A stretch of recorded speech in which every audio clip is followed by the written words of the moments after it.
wartawan nanya ke saya, apa sih penyebabnya? Jadi tolong klarifikasi, apakah benar penyebab pertengkaran itu belakangan ini terutama dia tidak bisa kasih nafkah, dan walaupun tidak kasih nafkah tapi masih ya sangat sering minta hubungan apa itu namanya itu? Aku kurang ngerti hubungan apa itu? TikTok ya. Terus juga mulai cemburu gara-gara dia sudah mau ikut terjun ke politik karena bakal ketemu cowok-cowok yang pakai berlian seperti Hotman gitu loh.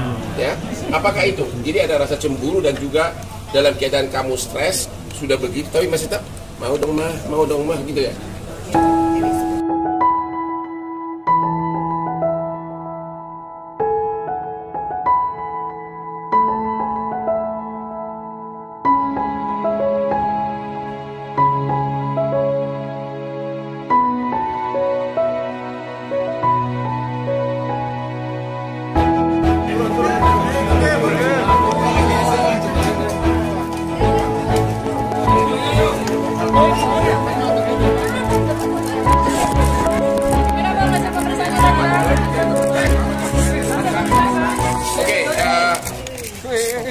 Sudah selesai pemeriksaan BAP tambahan untuk pelapor yaitu Vena, dan ada berapa puluh pertanyaan tadi? Ada 67 pertanyaan, dan ternyata yang dilaporkan oleh Ibu Vena ini bukan hanya kejadian KDRT tanggal berapa? Tanggal 8 ya? Tanggal 8 Januari. Ternyata dia sudah mengalami dalam 3 bulan terakhir baik psikis maupun fisik, ya. Dan ternyata 3 bulan ini sudah depresi, dan salah satu modus cara yang sering dilakukan adalah yaitu suka kalau ibarat main gulat itu loh, apa tuh? Dipiting, dibekap begitu, dan apa? Gimana tadi? Coba ini gue praktekin dulu. Kayak gini. Dipeluk secara keras. Dipeluk keras tapi ininya ini sangat keras. Karena dia ternyata pesilat ya. Pesilat sehingga tulangnya itu tulang rusuknya itu lama-lama sudah bermasalah, dan maksimumnya tanggal 8 kemarin di samping juga ditindih dari atas begitu, tangannya diginiin, terus kepalanya digini Bu ya. Gimana cara? Tekan dahinya ke pangkal hidung. Ya, ditekan dahinya ke pangkal hidung. Ya itulah yang menghasilkan, ya ini dia nih. Ya, darah yang sangat banyak. Ya. Atas bang. Atas bang. Ketutup bang. Kanan bang. Kiri bang. Oke. Dan ternyata tanggal 8 itu bukan hanya berakibat darah keluar banyak dari hidung, tapi juga karena ditekan dari atas begitu keras, ditindih sangat keras, dan disitulah kerasalah perasaan kemudian ternyata rusuknya sudah parah sehingga waktu itu langsung dibawa ke rumah sakit. Ya, jadi yang dia ceritakan itu adalah penderitaan dia bukan hanya tanggal 8 Januari, tapi 3 bulan sebelumnya udah diuraikan semuanya. Oke. Dan hari ini ya, terima kasih kepada Bapak Kapolda Jawa Timur, kepada Bapak Direktur Reskrim Polda Jawa Timur, dan juga kepada Bapak Kabid Humas sudah keluar SP2HP, yaitu tanggal hari ini, tanggal 12 Januari, ternyata sudah dilakukan gelar dan telah Ferry Irawan sudah ditetapkan sebagai tersangka. Ini dia suratnya nih. Dan dipanggil untuk datang hari Senin ya. Hari Senin. Mudah-mudahan dia menghormati panggilan kepolisian. Sudah ditetapkan sebagai tersangka. Yang pasti saya ingin mengucapkan terima kasih sama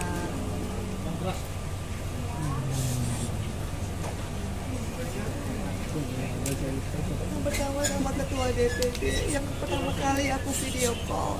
Ketua DPP Perindo Surabaya. Yang bisa pertama kali aku hubungin adalah Ketua DPD yang benar-benar ngelihat gimana aku berdarah-darah pada saat itu. Kalau enggak beliau ngangkat telepon, aku udah gak tahu apa yang terjadi sama aku. Kedua, aku juga terima kasih sama teman-teman Kapolres Kediri yang dari awal aku belum ada pendamping hukum, aku bikin BAP. Ngadu sendiri, datang sendiri, tertati-tati kesakitan. Benar-benar secara profesional aku diproses. Kemudian kepada teman-teman dari Polda Jawa Timur, Bapak Kapolda, semua Bapak, termasuk Bapak Dirmanto, Bapak Tony, Bapak Toto, Bapak Hendra, Bapak Suwancono, Bapak Ibu Masita. Akhirnya aku bisa speak up. Apa yang penderitaan aku 3 bulan yang aku selama ini, benar-benar aku bingung mau ngapain, mau ngomong sama siapa. Tapi qadarullah, dengan ada peristiwa berdarah itu, akhirnya aku bisa dengan berani aku mengungkapkan bagaimana penderitaanku secara psikis yang selama ini aku ingin banget mempertahankan perkawinan, tapi aku udah nggak bisa dan nggak sanggup lagi. Juga sama Bang Hotman, kasih banget sama adikku, sama bapakku, sama anak-anakku, Ferel, Artala, Fani. Mbak Vena, tanggapannya terkait permintaan maaf Ferry? Kita proses hukum dulu, lihat dulu nanti jawaban dia. Mudah-mudahan dia datang hari Senin, itu aja dulu ya. Kita belum bisa komentar apapun sekarang.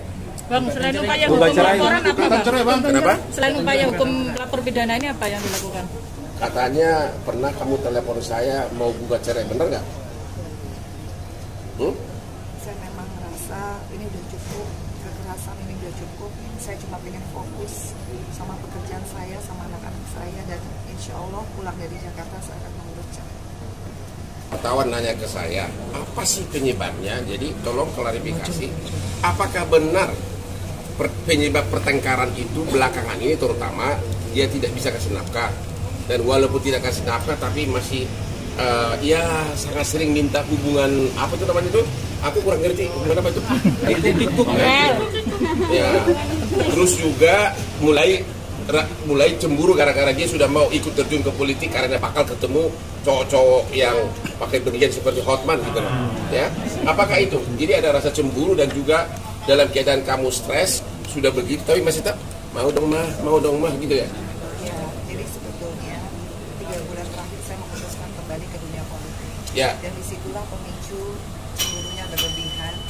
Seperti saya telepon ketua DPD, which is itu Marki, dibilang saya tidak ngerti maruahnya sebagai istri, mestinya saya yang menelpon. Tapi saya selalu bilang nggak mungkin karena ini dapil saya. Tentunya saya yang paling tahu bagaimana saya mengkoordinir struktur partai saya. Itu menjadi pemicu. Itu yang terjadi di tanggal 8, di mana pada saat saya mau beraktivitas, saya masih mau bekerja untuk rakyat, bukan saya melakukan hal yang negatif. Tapi beberapa jam sebelumnya saya selalu diganggu, hanya urusan saya tidak bisa melayani masalah hubungan suami istri. Gimana? Aku diganggu gimana? Jadi diganggunya memang Diminta gitu. pada perjalanan Jakarta ke Kediri 12 jam itu Ya. kan dia sudah menimai bahwa saya minta pacaran, tapi saya bilang Arti pacaran apa tuh? hubungan suami istri. Oh. Tapi saya sudah bilang sebenarnya 3 bulan terakhir ini dari 9 bulan perkawinan saya sudah tertekan, makanya saya asam lambung. Saya berangkat itu dalam keadaan saya asam lambung, saya muntah-muntah nggak bisa makan. Saya bilang iya Bi, kalau saya sehat pasti saya iya. Tapi nggak taunya begitu sampai di Kediri jam 9:30 saya ketiduran karena saya minum obat lambung. Jam 3 memang itu dia berusaha lah gitu, untuk melakukan hubungan suami istri lagi. Tapi saya kan nggak mau, saya tarik lagi karena saya capek, saya mau kerja besok pagi saya udah janji ke Tulung Agung dengan teman-teman struktur dan masyarakat. Makanya saya tarik lagi, dan taunya jam 6 pagi saya bangun, saya dikirimin link. Kan begitu, kalau nggak keturutan ada link-link saya mungkin dulu nggak berhijab pakai baju olahraga, itu disindir lah, inilah dosa jariah, perempuan harusnya nggak begitu. Jadi saya terganggu, itu sudah sering kali. Ya saya bilang apalagi, itu kan saya belum berhijab. Sekarang saya sudah berhijab, nggak mungkin saya melakukan itu. Akhirnya kita ribut, debat, kita ribut. Akhirnya itu dia towel semua organ-organ saya dan ya kasar lah, dia bilang saya hanya cuma mau ini aja, susah banget. Ya itu begitu memang. Akhirnya saya bilang saya mau kerja. Akhirnya kita ribut sampai akhirnya dia meluk. Dia kan begitu. Kalau saya sudah speak up, saya bilang saya harus kerja, dia meluk. Oke, saya minta maaf. itu jam 7 saya lagi dandan. Dia minta lagi? Bukan, ada lagi. Saya tutup pintu kamar mandi karena saya mual. Dia kan lagi buang air besar, saya mual. Saya tutup marah lagi. Kenapa tutup pintu? Makanya nih, saya di rumah kamu juga nggak berani di WC yang sama karena kamu tuh gini, kamu bau aja saja. Pokoknya hal kecil. Ya saya merasa udah capek, saya ini hanya mau kerja. Tapi itu yang jadi pemicu sampai akhirnya berantem sampai akhirnya saya histeris, Bang. Karena saya ngerasa saya mau kerja aja susah. Saya kira cukup ya. Jadi pas Januari dan akan dipanggil hari Senin. Cukup sekian ya. Oke.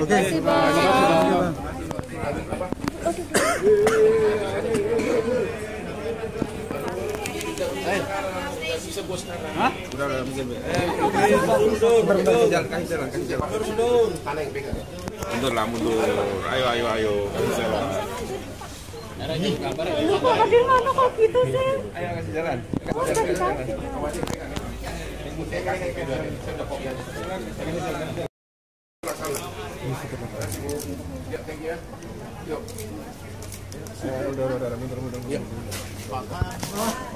Nggak ada beriak.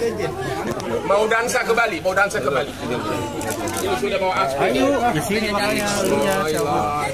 Udah, bro. Malam ini nonton di Instagram saya akan dansa di Bali. Alhamdulillah, memang sama Allah. Karena akhirnya aku bisa berani dan bisa menentukan Jadi dia belum menentukan apakah melakukan